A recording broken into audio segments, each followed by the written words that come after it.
many continents are there? If you grew up in the English-speaking world, you might think that the answer is obvious. 1, 2, 3, 4, 5, 6, 7. But not everyone counts continents the same way. The usual definition, that they're large land masses separated from others by oceans, is fine until you actually start to think about it, and then you run into problems. Problems like this. Here's Europe, here's Asia, and you'll notice the lack of ocean between them.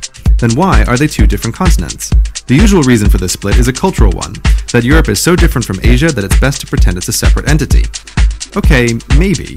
But if the cultural argument is valid, then surely it also applies to India and the Middle East. Now you have 9 continents and a new problem. If culture defines continents, then you'll never stop drawing increasingly unhelpful lines. So some places ditch the cultural division and combine Europe and Asia into Eurasia.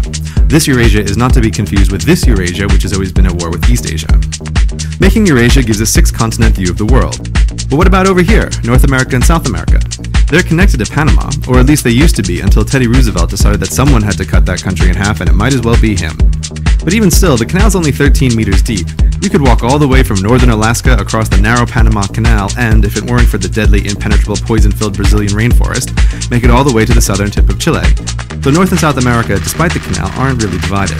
Which is why some places, particularly South America, treat America as a single continent, not 2, which brings the total number of continents down to 5. But if you disregard the Panama Canal, then you also have to disregard the Suez Canal, and you've just created the monstrously large Afro-Eurasian continent, 85 million square kilometers, home to 5.7 billion people.